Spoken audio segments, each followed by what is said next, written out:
imagine I can be in Japan and live, the life that I wanted. I was told by my mom that the only job that, you can do here is working in a factory. I didn't like the job. I wanted to find where the trans women work. Japanese LGBT students will come to me and talk to me a little bit about like they cannot tell their families. In the US, a couple of times I almost got killed for being trans. I didn't understand that because I never experienced that in Japan. That's when I realized living in Japan is a safe space.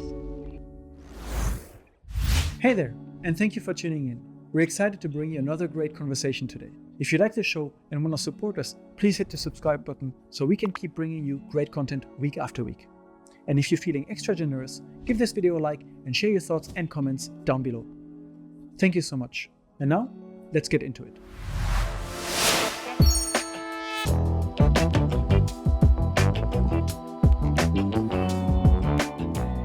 Welcome to Unpacking Japan. I'm Toby, and I have the pleasure today to welcome Tiffany Rossdale. Thank you so much for coming. Thank you so much for having me. It's a pleasure to be here. You're a documentary filmmaker, producer. You're also acting. You have your own podcast. Yes. You're a very active member of the LGBTQ community here in Japan, a country where you've been living in for, I think, over 25 years. Yes, 28 years. 28 years, wow. Yeah. So a lot of stories to share, a lot of developments to talk about. And maybe let's start at the beginning. You're originally from Manila, I believe? Yes, I was born and raised in Manila. What brought you to Japan? Thank you for having me again here on the podcast. I think I've been in Japan for that long. Like sometimes I kind of, go back to where I was born and raised. But the reason why I moved here is because my mom was already here before I even got here, and she was married to a Japanese, which is my stepfather. And I was very young when she left. It was like I was like 7 years old, and she would only come back once a year, and then that's the only time like I would get to see her. And it's not even like long, like it's probably just a week or sometimes not even a week. So I didn't have the opportunity to really like, get to know her as I grew up. So I thought when she mentioned it to me when I was 18, that if I really wanted to live in Japan and experience living in Japan, because otherwise she couldn't, provide the visa, which I'm lucky I got the visa of a family visa. They supported me to come here. And I thought that was an opportunity for me to get to know her and live with her coming to Japan. And another reason why I wanted to come here is because in the Philippines, there's late 80s and early 90s, there's like a community of, even up until now, there's a community of trans women coming here in Japan as entertainers. And I don't know what kind of work they're doing here. I was just very intrigued because every time I see a very like, I think the trans woman that I would see in the beauty pageants in the Philippines or on TV, they would always say like she went to Japan and then she came back, and then I always been intrigued about like how can they be like that, looking that way, and what they do in Japan that to be looking that way, which I know trans women in the Philippines, if they're just in the Philippines, most of them, because we don't have opportunity to work there, right? Most of them, they're working in hair salons or not even like in companies. Like it's just really like basically like hairdressers. So I've seen those women who works in the hair salons, and then the women who join the pageants and come from Japan. And I was just like, oh, I want to be like them, but I don't know how they do that. And so I was very intrigued. I came here to Japan and to find out about them. So what was your experience like when you came at that time? So early 90s, you moved from the Philippines to Japan to reconnect. Late 90s. Late 90s. To reconnect with your mother and kind of explore the transgender community here in Tokyo. What was it like? So it was very much, I didn't have any expectation because I don't know anything about Japan. In the Philippines, we never really had media showing what Japan is like about. I know that my mother lives in Japan, but what's shown in the Philippines back in the 80s and 90s is mostly the American culture, American TV, American, like MTVs and all that. I watched all of it. So not knowing what to expect and be here in Japan is, but I was just really, it was totally a different culture. And the weather, I remember I came here, it was already cold, like maybe October, November, or something like, I forgot, but like it was a long time ago. But it was already cold, and we never get cold, weather in the Philippines, which was very interesting already. And every time, and the first winter that I had, it was so fascinating because I've only watched it on TV. Like when you watch like all those movies and you see like all these actors like having like the breath of, like coming from the, and I could do that. Like that was for me like shocking, like because we never had that in the Philippines, right? So, and then living with my mother and my stepfather, before I even came here, my mother was like talking about to me that she knows that I'm different, I'm unique, but she didn't wanted to confirm that. She didn't want to my stepfather know about like my gender identity. So she warned me, like, if you were gonna live with us, if you're gonna come here, you just have to be like, quiet and not do anything, like more than probably what I used to in the Philippines, which I didn't do much because I was still in that transition. I was still in college. I was just like understanding about my gender identity. So I came here, I have toned down myself, and I'm already toned down, I have to tone down more. So when I met them, I met my father. I met him before, like he also traveled with my mother in the Philippines. But it was different living with them because it's such a different culture. And also my mother, I don't know her. Like living with her, it was just like everything was just so different. I was expecting like we could be like close because she was my mother, but because she's living in Japan and she was probably like have that persona of a mother in Japan. Because I also have a stepbrother, like half Japanese, half Filipino, and he was still young at that time when I came to Japan. He was like elementary grades when I came here, and then also having that relationship to build with my stepbrother, it was too much for me. And then I'm trying to figure out about my gender identity. I have to tone it down. Like all came at the same time. And during that time, I was told by my mom that if I'm not gonna go continue doing my college, I have to work. And I asked her, so what's the work here? And then she said like the only job that you can do here is working in a factory. And I'm like, okay, what kind of job? I didn't know. I haven't worked in the Philippines. So instead of like just continue college, which I thought that learning that the people here doesn't speak English at all, I don't know if I can survive like being in college and not be able to speak the language. I came here literally not knowing the language, and I thought I can communicate with them in English, but no one spoke English to me. It was that time when Japanese people saw you and you come trying to probably ask them questions, they just like freak out and run away from you. They're like, oh, or they froze. Um, so my mother told me, so what do you want to do? And I told him like, then I don't think I can continue my college here. So I just probably have to work.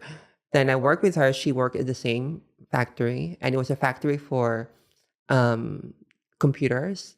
It was back in the days when, like the old computers, like the Oh, TV yeah. one. Yeah. So that was the time when I think the Windows was becoming a trend, becoming like the start of it. So we were working in a section where we have to touch the chips and dry it up. Like, like it's kind of a All like process. handwork. Yes, Just take the exactly. chips by hand. Now Yes, everything is robotized. But exactly. Like it was human back then like, doing it. So we're doing it by hands, like we're trying. And I didn't like it because every time I touch the chips, I get the ground, the the little static. shock. Yeah. Yeah, exactly. So every time, and I have to do that every day, like how many chips I have to transfer, like to dry it up and all that. So I didn't like the job, and I was telling my mom, I don't want to continue doing it. I don't like the job. I wanted to find where the trans women work here in Japan. I've heard they're here, but because since I know that she knows a lot of community of Filipinos, and Filipinos tend to work with their communities wherever they are in the world. So in Japan it's the same. So she has this community of Filipinos, and I asked her like, I bet one of your friends or like where they are, like where they're working, what kind of job they're doing here, and I want to do that. And she was so against it. She was like, you can't do that. You can't, and I have to just work at the, she said, Factory. at the factory. And And I did continue working, but I wasn't in the mood. I was showing her I didn't like it until she really probably asked the time that she asked one of her friends about, and she found out about like where they work. And there was a show, a theater, like where these women work, like not even far from where we live. And then she's like, if you want to go, we can go and check it out. And I'm like, I was so happy. And then when we went to that cabaret show, it's like an old, very old theater, Japanese old theater, and it's underground. Wow. And then like it's not even that clean. But for me, because entering that place, it was kind of like a Disneyland for me. Like seeing all these girls, seeing how they work, seeing like the performance, the show that they did. I'm like, oh, I want to be here. This is the work that I want to do. This is the place I'm probably meant to be. And then the girls came in, started talking to us, and I haven't been transitioned back then, like that time when I went with my mother. And then all of the quite like kind of similar age as my mom talking to her about if she wants to transition, why not like let her and have work her with us here, and we'll take care of her. And I think that's the time when she felt like she understood, because she was talking to the girls like how their lives here in Japan. And also that's the time when she probably like imagine like how my life would be, you know, if I'm gonna. She could kind of get a better understanding of Exactly. what you were feeling or looking forward to. Exactly. And because she didn't have anything of that, she doesn't know nothing about what, you know, a trans woman could be, you know. So when you moved to Japan, you said one of your big challenges was kind of having to adapt your identity, your gender identity, to moving here, toning it down. So what was your identity at the time? Like, how did you see yourself or feel when you were still in the Philippines? Good question. So I was still, and I think most of trans women in the Philippines, based from what I've seen, we go through this process of from being maybe gay. You look like, you dress up and you look like a male, but you're a little bit like girly. Like you act girly, you act a little different than boys or guys. So I started growing up my hair when I was in high school, but of course in the Philippines, like we have to always cut our hair shorter if you're a boy, you know. So I always get scolded by my teachers, or like in the school that have to be like short. But I was studying in a public school, which is probably more not as strict as private schools, because I was in a private school in elementary grades, and they've been very strict about it, especially if you're in Catholic school. But when I started going to high school on a public school, I thought I can be more a little bit free of showing my identity. And I'm still figuring out, of course, my identity, but like of course I want to grow my hair. I want to be like the uniforms that we're wearing, kind of like a little different from like the boys, how they wear it. So, and then through college, I was doing that, and I've been really lucky to have like peers that I can talk to, and I can hang out and be who I am, because my mother wasn't in the Philippines. My mother is not in the Philippines, and my father, who's taking care of us, also doesn't know nothing about, you know, being what's it like being an LGBT child in the Philippines. But what I love about my father is he was very supportive, in a way that even though he doesn't understand me, he would just always like, you know, like, okay, but just be, you know, like you can be yourself, but you can't do like overdo things, you know. For example, I would not go back home, you know, in a day or so. Like he would get mad, but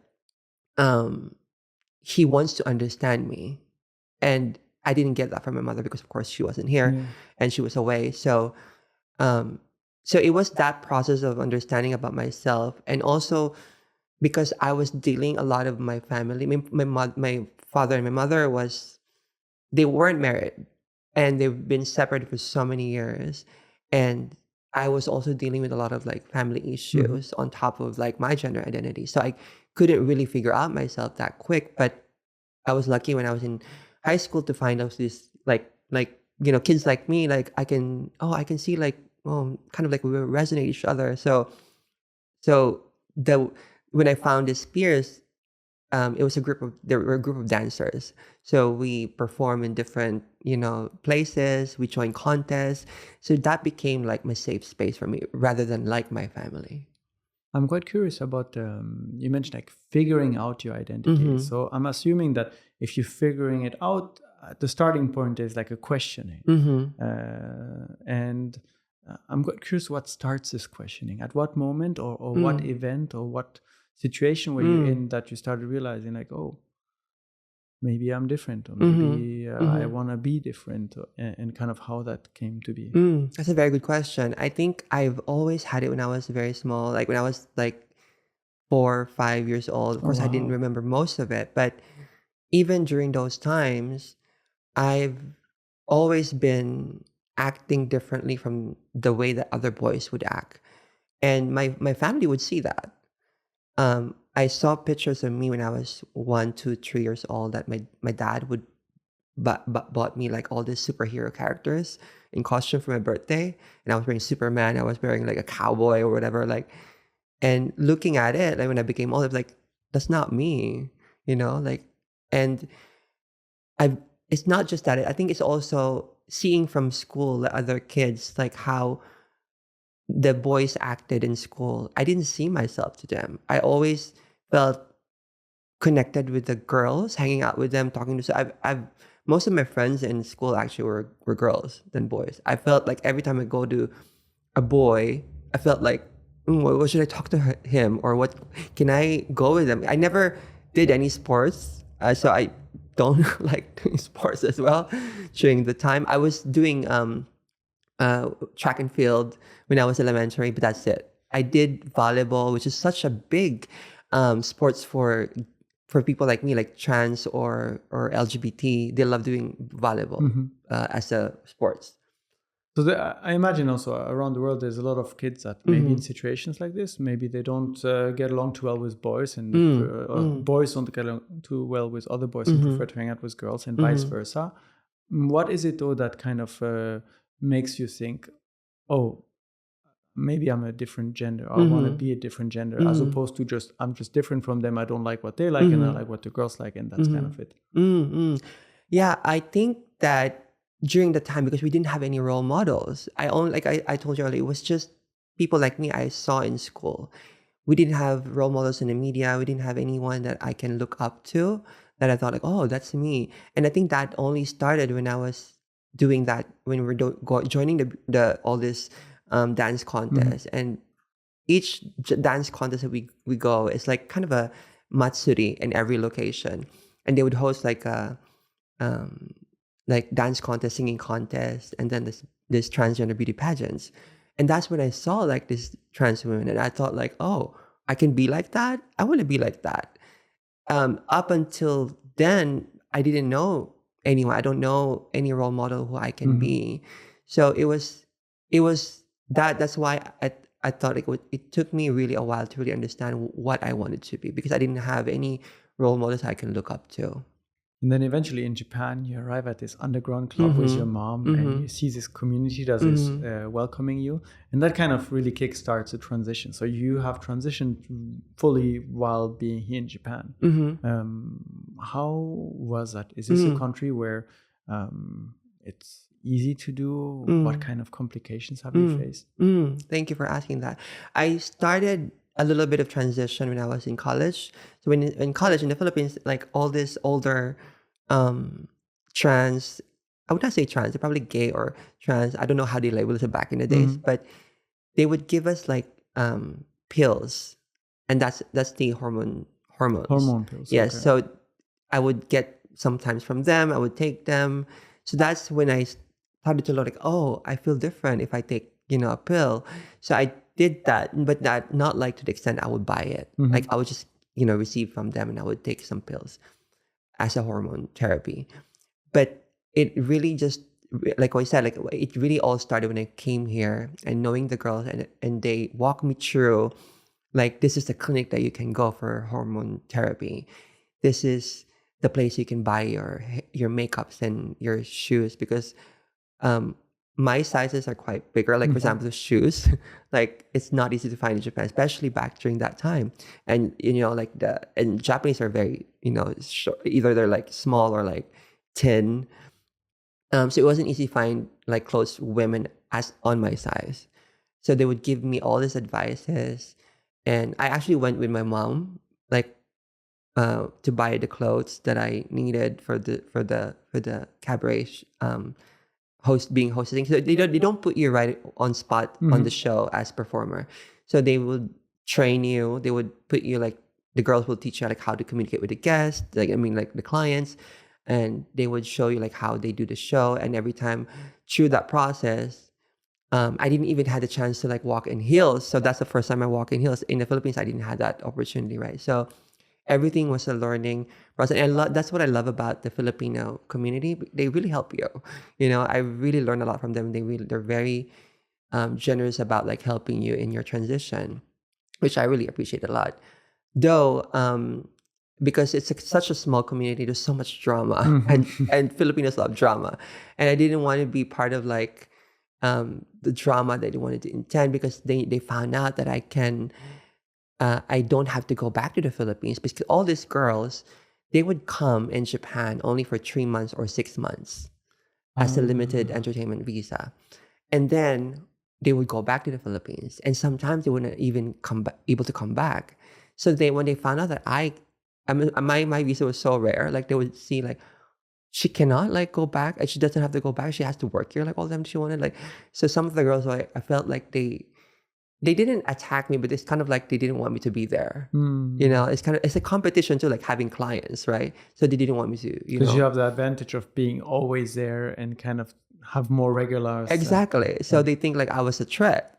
And I felt that, and I thought like, maybe this is not the place that I have to go. And I found out, of course, that it's not just a place that I can work with, like, and there's so many other places in Tokyo that I can work as a performer. And I found out this one place where they're all Japanese, and I'm the only Filipina that I can work there. And I thought like that could be probably interesting, because I never really know how to work with Japanese people. So that could be probably a learning process for me, but maybe like less drama. So I did work there, and I ended up working there for like the whole entire career of my cabaret hostessing, like 15 years. 15 years of cabaret. I think so, yeah, 15 years. More than 15 years I was working in that place. And I think because of because I'm a foreigner, they cannot really do what the senpai, like the older ones, do to the other Japanese, like kohais. For me, they see me as like, oh, she can probably understand what we're, telling her. So we couldn't, they don't treat me as, like Japanese. They treat me as like, oh, she's different. Maybe she could understand what this rule that we're trying to, so I'm a little bit kind of exemption, kind of privileged as a foreigner. But of course, like I've learned a lot from that. I'm working with them. That's how I learned about the hospitality of being Japanese hospitality. And that led me to working to a hostess in Ginza, which also I've learned a lot. So it was a learning process, but yeah, like that's the transition of my cabaret to hostessing. So you did this kind of career as part of the LGBTQ community and while transitioning as well. In Japan, it's still, you mentioned the first club was like underground, and I feel like still today that image is a little bit underground. It's more open now, yeah. More open now. But how was the kind of the acceptance, the feeling, the customers were coming to these clubs? Oh, that's a great question, because I always found it really weird, because we meet this clients coming to our places and watch our show. And there were times that you will see them outside like daytime, of course. You will see them somewhere, and I'll be like, "Oh, that's Mr. Watanabe-san or something." And then and in the beginning, I would like say hi, and then like they would do like some weird like like who are you kind of look. And I don't know if that's really like in the beginning I thought like, oh, didn't know me, maybe I didn't have a makeup on or whatever, like I'm not glammed up probably. But then I learned from my senpais, you don't aisatsu or say to the clients when you're in public. because that's a taboo to them. Our community is underground, and it's not like for them seeing that they're going to this type of places. They don't want their coworkers to know, or like people that around them know that they go to this type of places. Which is we're not doing like it's not like sex working or anything like that. We're just like it's an entertainment. But even that, because that's an underground for them, they don't They talk don't want about it it. to be known that they're going to Exactly. transgender cabaret Yeah. performances. Yeah. Maybe people, also some I've heard some people would think that, oh, you go to that kind of place, you like them? You know, like do you like hang out with them or dating them, or which is I mean, there are guys who dated like I've dated like clients too, like who really go out with you, but not all of them. You know, so I think back then, like they would generalize, like if you go to that kind of place, oh, you like them, you know, you and for them that's like weird. During that time, you also transitioned physically. You Mm-hmm. mentioned you started with Mm-hmm. hormone therapy and so on. Mm-hmm. Mm-hmm.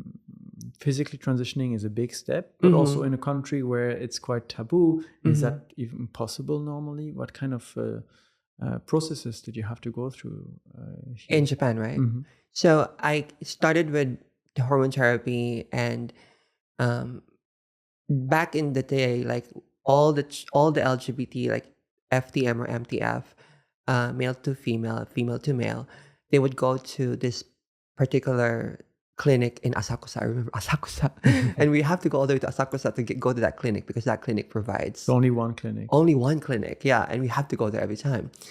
And that's the place that we would go, and you would see all like this, you know, trans women, trans men, but they're not, you know, they're working in different places, right? So that's the time that we were just like, oh, from a different club, from a different, you know, bar.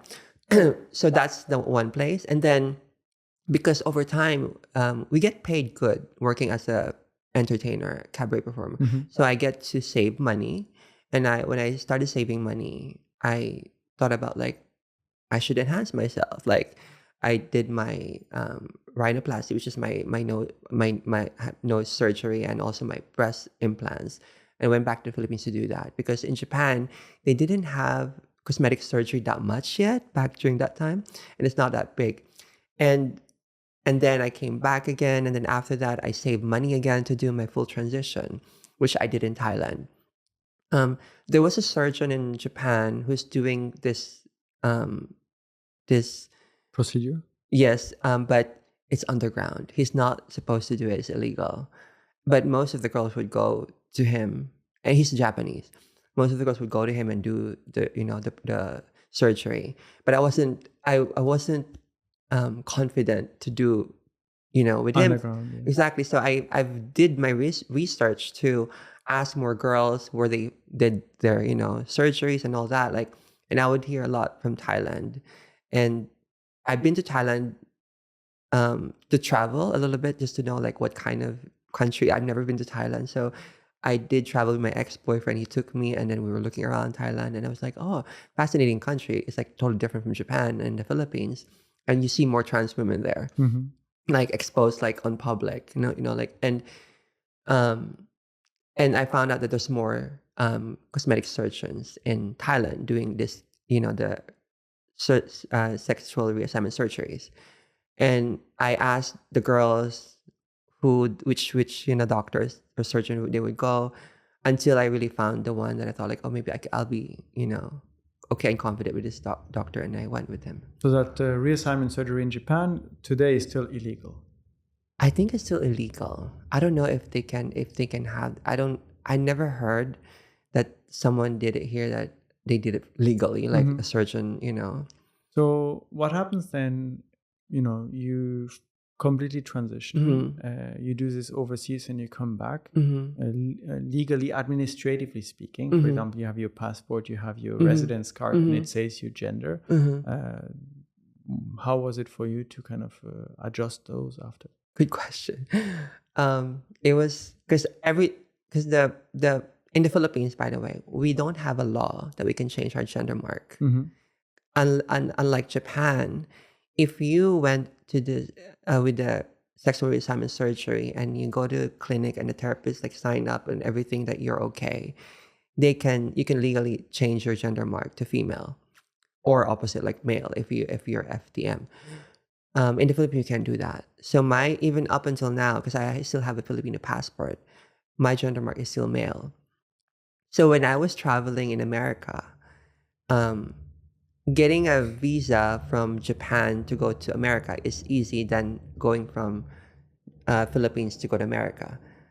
So I had the visa, and every time I would go there, and this was like, of course, like back during like 10, 15, 20 years ago, they would interrogate me. They would put me in a different room every time. They would ask me, "What are you going to do here? What are you, what are you?" And my purpose is just to travel, and that's and to also find out what's it like really in America. Because when I was growing up, I told you about like Mm-hmm. watching all this MTV and all these movies. I thought like America is where I want to be. I didn't imagine I can be in Japan and live, the life that I wanted. But when I was growing up, I really wanted to be in America because I found that America is fascinating. I can be like, it's a freedom country, like how they show it in the media. So, and then learning that I have to go through this process. And then I've been in the US a couple of times that I almost got killed for being trans when they found out that I'm trans. And I didn't know, like, I don't know if it's not like, I know it's not like, I know that I have to say, for example, like men would meet me in bars or somewhere, and that's normal, right? And they would Mm-hmm. come to you, they would like have fun with you, they would, and I don't know when should I tell this person that I'm trans, or is he know? Like we didn't have that, like I didn't have that. Like what should I do? So basically, I don't just tell them. Like I don't know if I, tell them or not. And then when I tell them, that's when when we, I found out that, oh, I can be in a very scary position. They would kill me, and I didn't understand that because I never experienced that in Japan.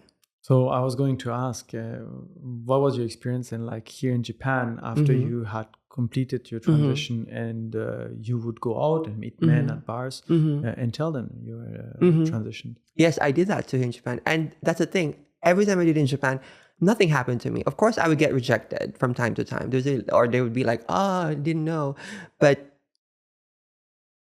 I never get that. Like will never forget those moments when those guys, when I told them about my gender identity, like you will see like there's some scary, like Mm-hmm. they would definitely not want you in front of them. And there was one that really true, like it was in my hotel, so it's okay. But like he was throwing all the stuff at me. It was destroyed the whole entire room Wow. because he was very furious, and I think also because he was so drunk and high, like with drugs. I didn't know that, but I never experienced that in Japan, and I thought like, wow, they can be like that furious about it just because I'm trans. So that's when I realized that living in Japan for me is a safe space, and that's where I, even the safe thing that I have now, I couldn't even have that in my own country, and this is why I live here for this long.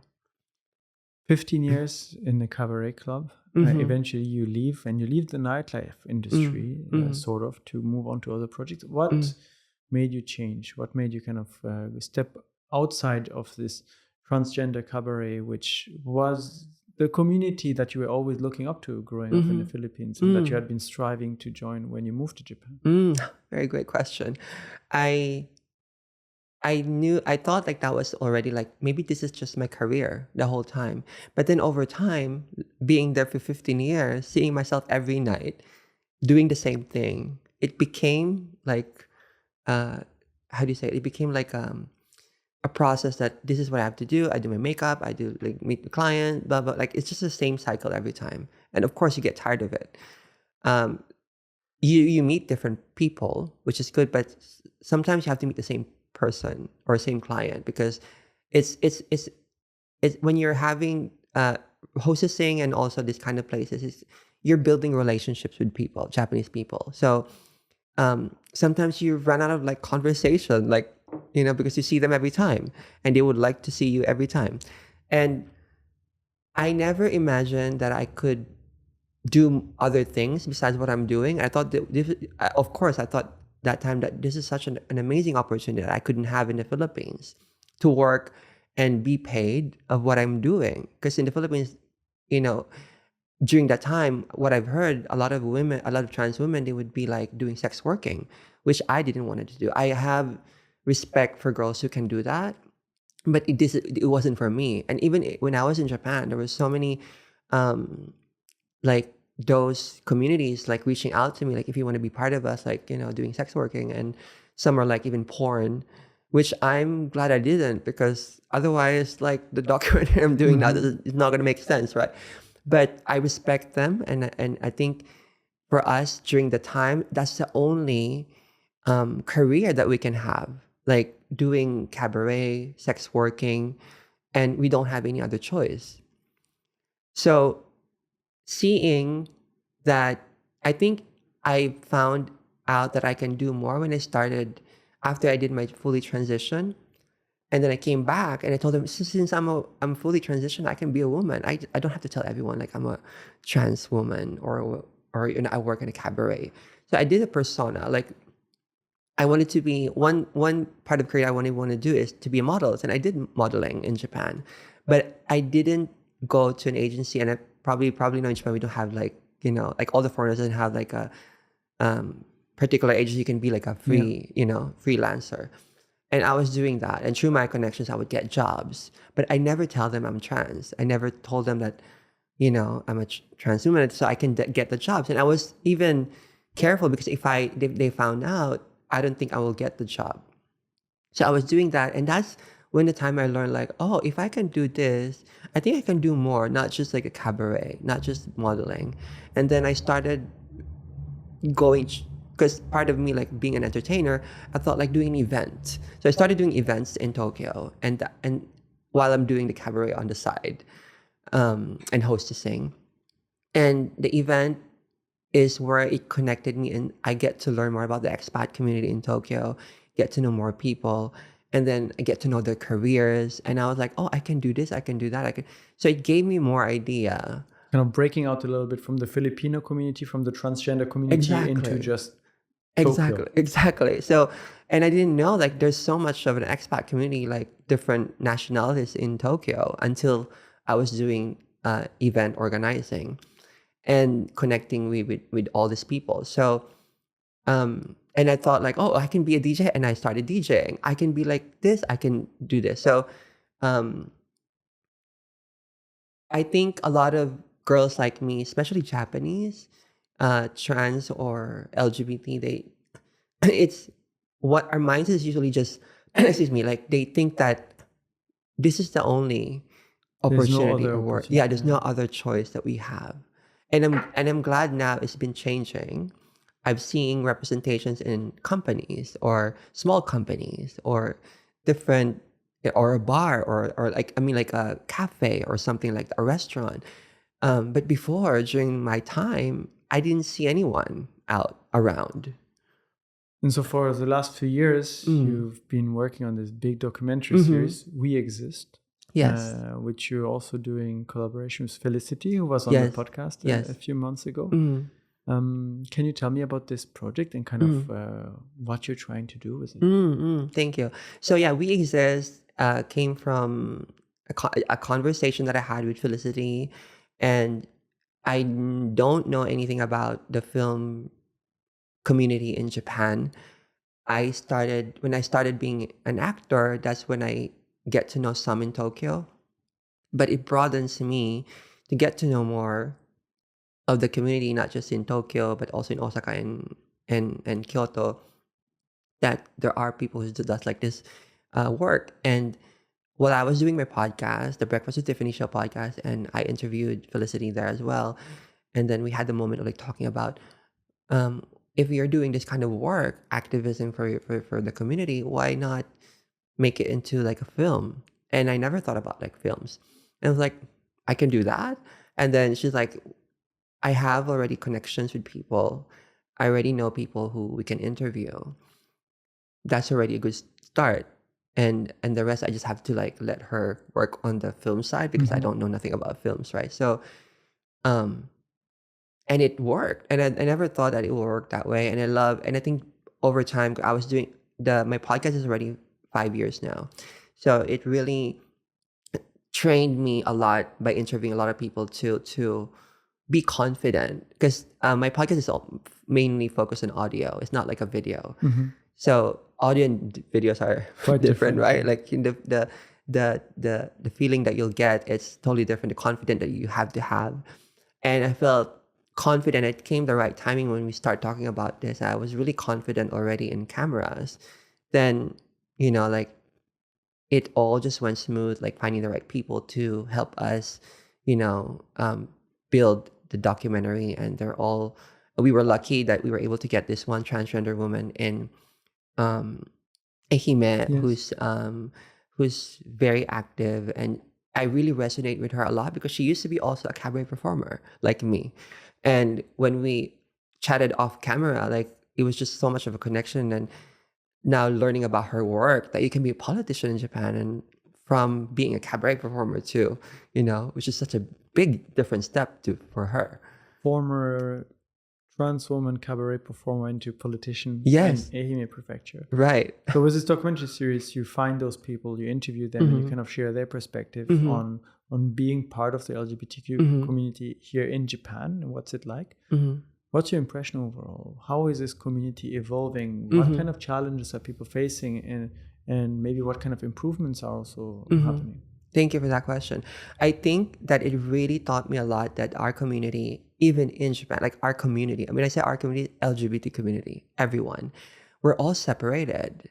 And when I was working as a cabaret performer, I didn't know lesbian communities. I didn't know the bisexual communities. I didn't know where they go, where they hang out, so basically like the people that I hang out are all just trans or performers. And I was just in that community, and I didn't get to know this, other communities. And doing the documentary, I told Felicity, the director, like, we should highlight not just being balanced between the foreigners, foreign LGBT, and my story is part of it, so I'm a foreigner, and also the different identity within the community.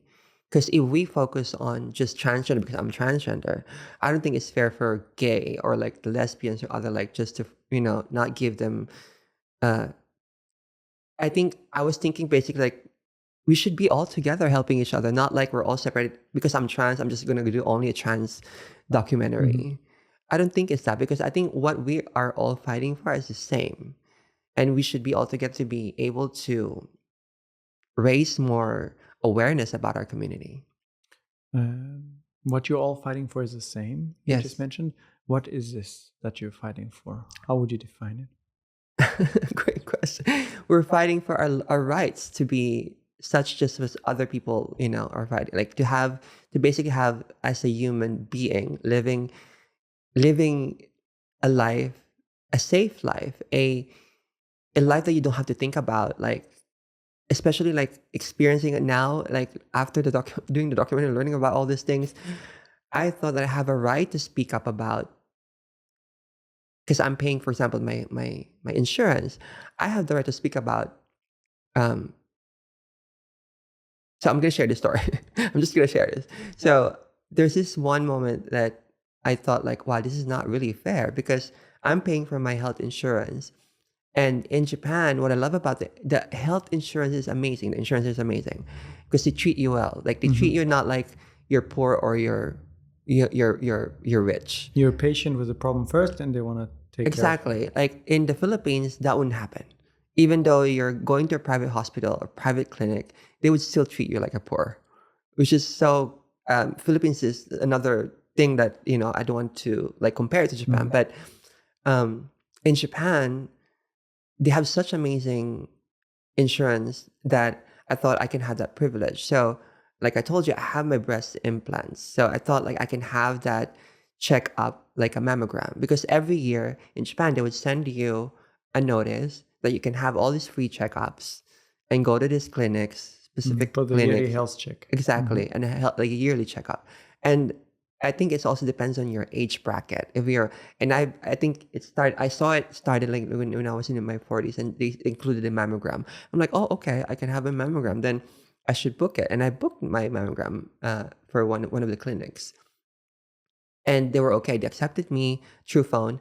And then when I showed up, because my gender identity on my card is still male, the nurse was surprised. She was just like, and she was younger, I think, and she was just probably a trainee nurse, or I don't know. She was just literally surprised that I was able to book the mammogram. And she said, she automatically like, wait. Like, and she went back to talk probably to the doctor. And then she came back and she's like, can you wait in the waiting room area? Like, we're all just waiting, other waiting people waiting. So she let me wait there, and then we'll call you back. And then she came back, and then she told me that she called the city hall and asked the city hall if I can take a mammogram test. And she said, and the city hall told us that if you're a male, you cannot take a mammogram experience. And she said that people around me. For me, it was, I know that she's not doing it in purpose, but for me, I felt like you're putting me in shame with all these people. And I found out later that also clinic is also for women only. So all these women were looking at me strangely. And then normally I would just shut down, but I asked her a question. What if I feel something in my breast? What would you do? And then she said, oh, then maybe we can check you up. And then I was just like, that's so weird. And then I will appreciate probably if they took me in a separate room and a doctor would have explained it to me. And because they didn't have that rules or like protocols for LGBT people coming in, they don't know how to take care of us. Lack of protocols and ways of dealing, maybe lack of awareness and Awareness kind of too, how to discuss it. For example, not open in public. Mhm. I guess in a medical situation, you should never discuss a patient's condition, whatever it may be, publicly. But one comment that I see regularly whenever we interview someone that is part of the LGBT community is, oh, but those are Western values. Don't bring those Western values or Western problems or ways of thinking to Japan. Japan doesn't need that. There are LGBTQ members in Japan that are Japanese and Yeah, not a lot, necessarily actually, a influenced lot. by foreign values or so on. Where do you think this comes from, and why do you think these kind of comments are maybe missing the point? First of all, I don't know what values are they talking about, the Western values, because we are like, I shared this experience of like that going to clinic and all this, because so I want to say after that I went to a private clinic to book for mammogram because I never had any mammogram, so I have to be, I have to make myself, feel safe, like Just reassure yourself. yeah, that I'm okay, right? And I booked that, and I have to pay $300 for it. Oh, wow. And I'm paying the same amount as the rest of the people in Japan living for the Hokensho, for like the Health insurance. insurance. Why I can't have that access? Which is, I thought like it wasn't fair for me, right? So because I'm born male, I couldn't take it. So I don't know, like going back to your question about like people asking, telling like these are all Western values. It's not, like, you're right. Like there's so many Japanese LGBT, like when I started doing this activism work in the documentary, I get to know more of them. And I think there's more of them out there. They just don't speak up because the society doesn't accept fully the community. They don't know how to, there's so many, like, I was fortunate to be able to like go to different universities. Now I get to be invited to speak up because of the documentary and the activism work that I do.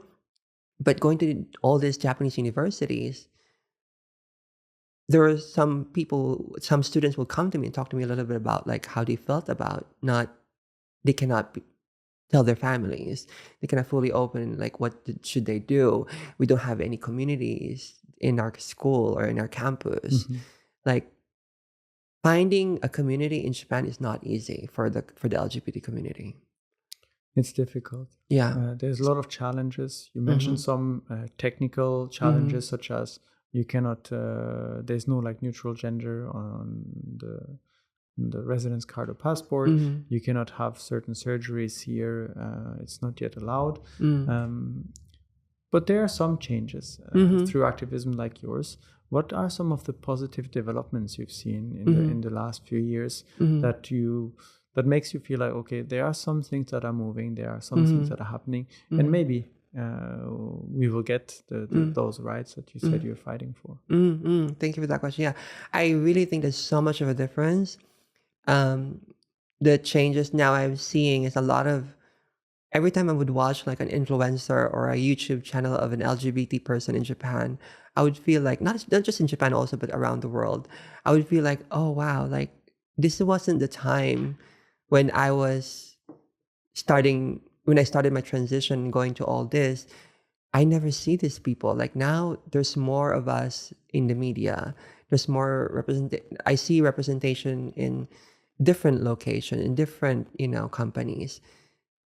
People started to speak up about it. They're not like ashamed of talking about it.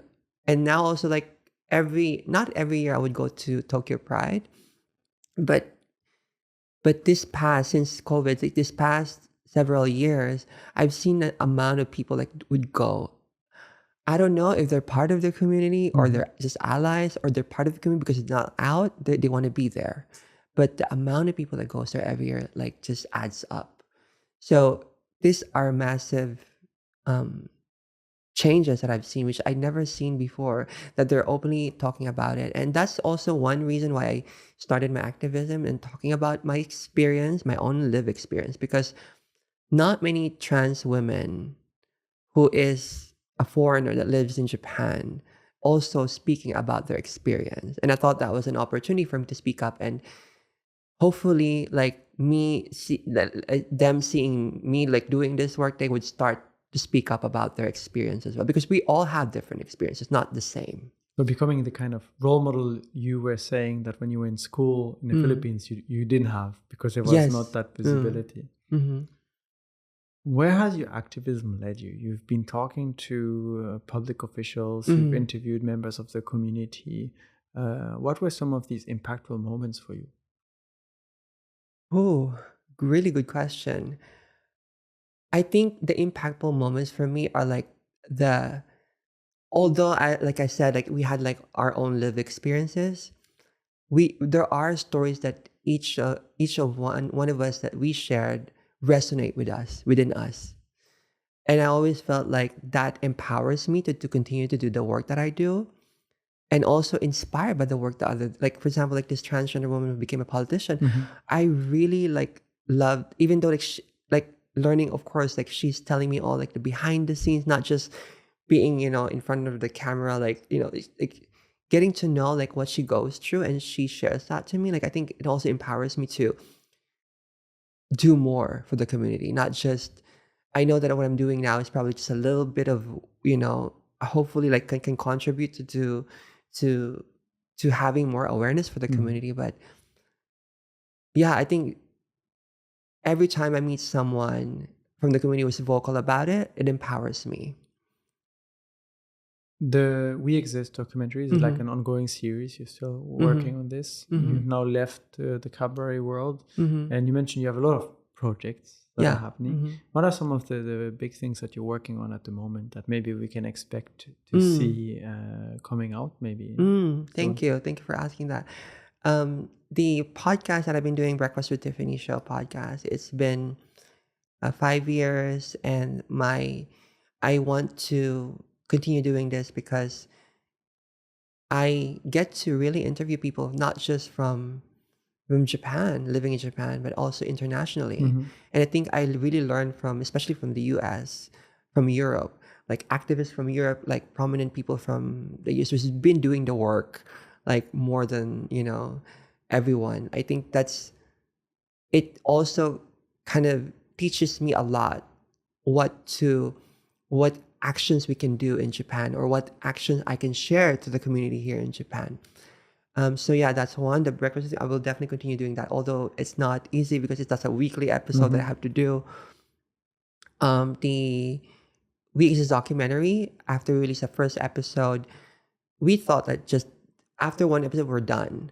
But after we released the first episode, we received so many comments and also ideas from people that you should do more because you should highlight more other rural areas, other stories that wasn't highlighted in the first episode.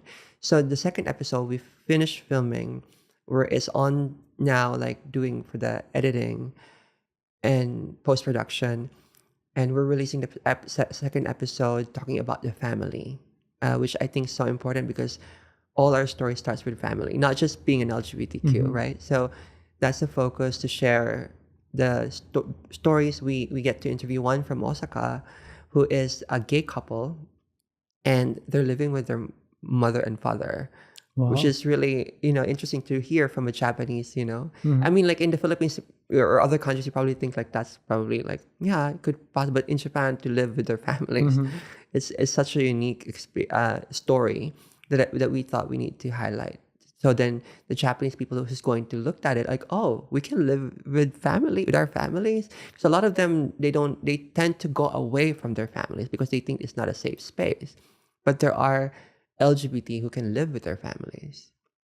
So showing the possibilities Mm-hmm. is kind of the motto of the show, the documentary show, and the podcast. Yes. With many very interesting interviews. Mm-hmm.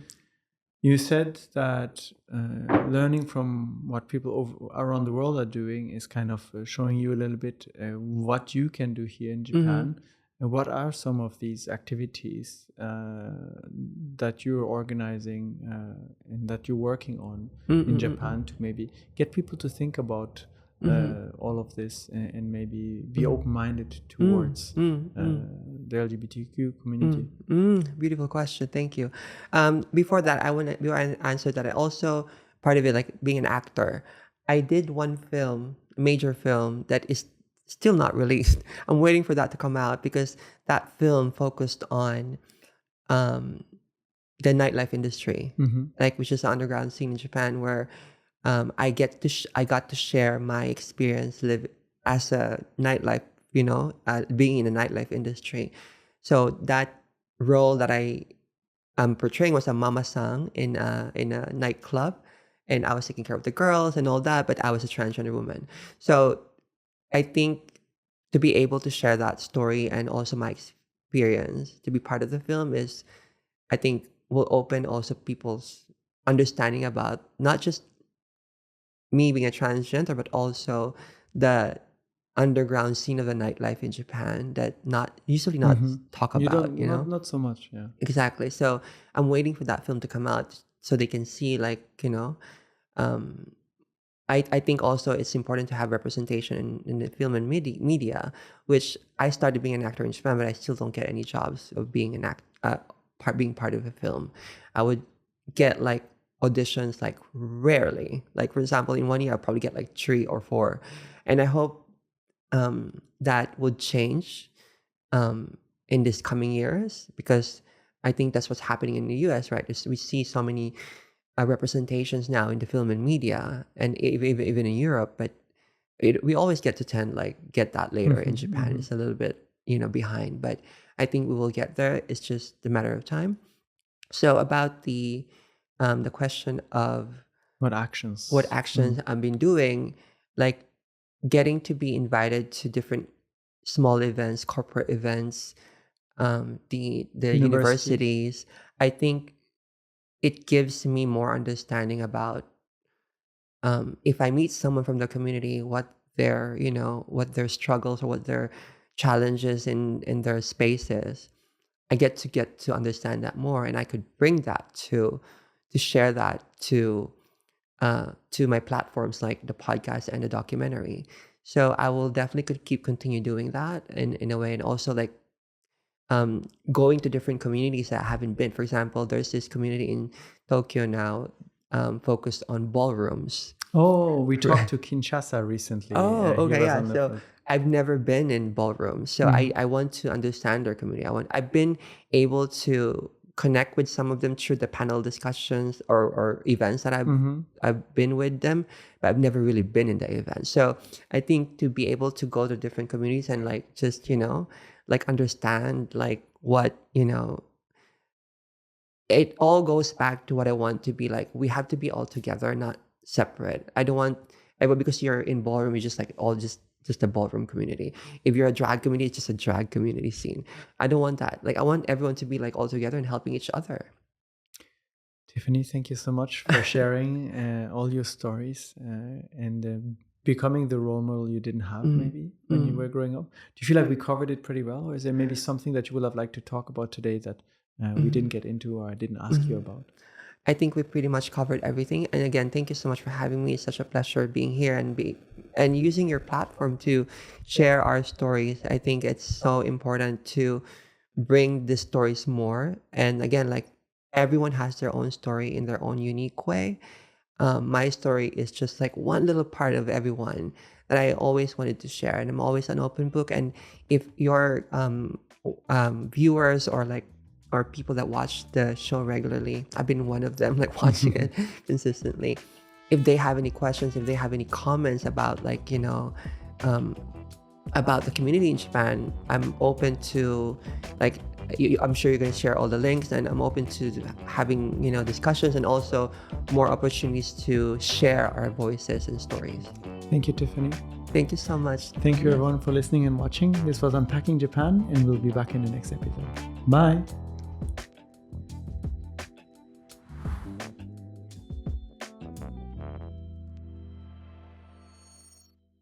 Thank you so much for joining us today. I hope you enjoyed this episode as much as I did. Please hit the subscribe button so you don't miss out on future conversations. And we'd love to hear from you. Share your thoughts in the comment section down below. And if you enjoyed this episode, here are a couple more that we think you'll enjoy. Thanks again for your support, and we'll see you next time.